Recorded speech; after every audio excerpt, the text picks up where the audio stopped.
Hi everyone, this is Aaron for Zollotech, and we're going to review the Nexus 5. This is Google's latest Nexus, and it comes in a couple different options. We have a white or black version. This is the white version, and we have 16 or 32 gigabyte. The 16 gigabyte comes in at $349, while the 32 comes in at $399. This is actually the 16 gigabyte model, and the other difference for the white is this white speakerphone area here and this gloss side around the outside instead of being soft touch plastic. The internals of this phone are really impressive. Quad-core 2.3 gigahertz, Snapdragon 800, Adreno 330 GPU, and it has all sorts of sensors inside of it that you'd expect. It also works on just about every GSM LTE network you can think of. It has Bluetooth, Wi-Fi, BGN, and AC, so it's got all the latest as far as sensors and antennas go for the most part.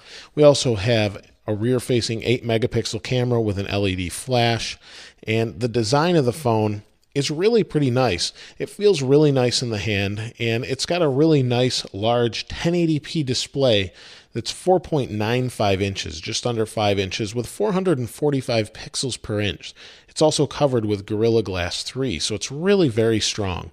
It has 2 gigabytes of RAM, and like I said, this is the 16 gigabyte model. The battery inside is a non-removable lithium polymer 2300 milliamp hour battery. It's good for 300 hours of standby and 17 hours of talk time. Now, I've used this phone extensively since it's come out, and I've gotten pretty decent battery life, but it hasn't been consistent. It's been on and off.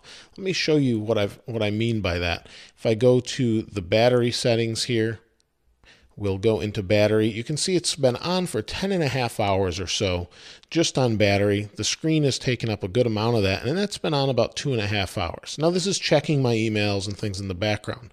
Now, this is kind of short battery life for this phone, in my opinion. I've gotten much better battery life other times I've used it.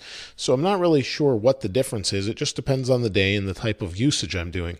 But it definitely makes a difference depending on the day. I'm not really sure what the difference is.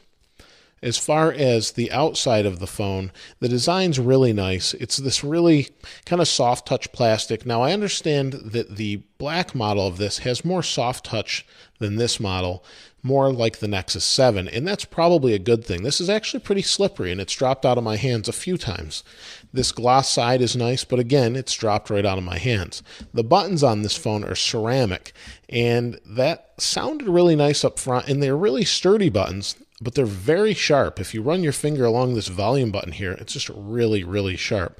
Now, just like the other Nexus, it's got a headphone jack on top, your volume on the side, a speaker and microphone on the bottom, micro USB for charging, and then on this side, you've got your power on, sleep wake button, and your SIM card slot there.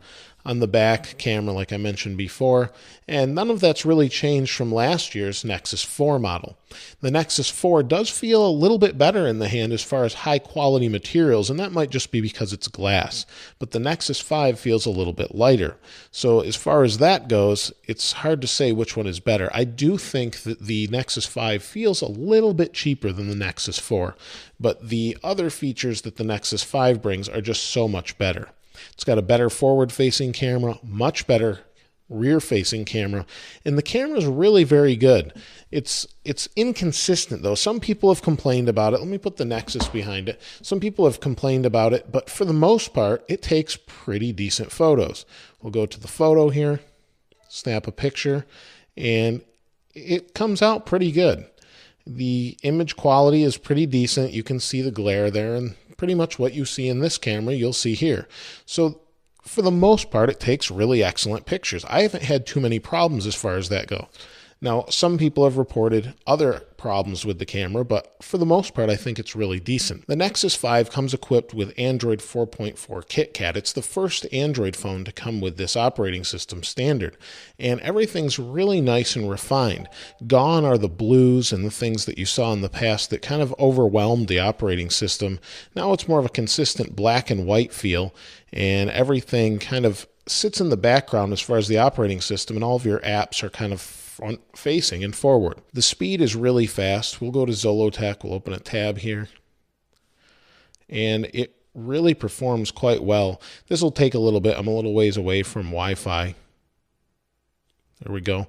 I've loaded, and for the most part, it scrolls just like any other high-end phone, although you can see it's choppy at times, and I'm not sure why that is. I'm assuming that's Android, since so many other phones that are really very high specs have this same issue. I've used this phone extensively for phone calls, and it has a great speaker up here when you're using it. People were able to hear me clearly. I could hear them clearly. In fact, they were able to hear me better on this phone than on an iPhone 5S in my testing. So it must have a pretty decent microphone inside of it. As far as the speaker on the bottom, I know some people have complained about this. I actually haven't had too many issues. It's nice and loud. I wouldn't say it's great for music. I've definitely heard better, but as far as being able to hear someone loud and clear, I haven't had an issue.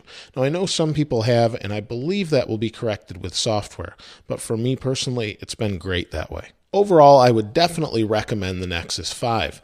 It's really quite a nice phone. It's very nice looking. It does occasionally feel cheap. I don't know what that is about this. I believe the Nexus 4 felt a little more high-end, and that might just be me or my preference. But overall, I think it's a great phone, and for the price, it's a great buy, especially because you have no contract. So definitely be sure to check out the Nexus 5. Let me know what you think about the Nexus in the comments below. Have you bought one? Are you planning on buying one? And if so, what are your likes and dislikes? Let us know in the comments below. If you haven't subscribed already, please subscribe. As always, thanks for watching. This is Aaron. I'll see you next time.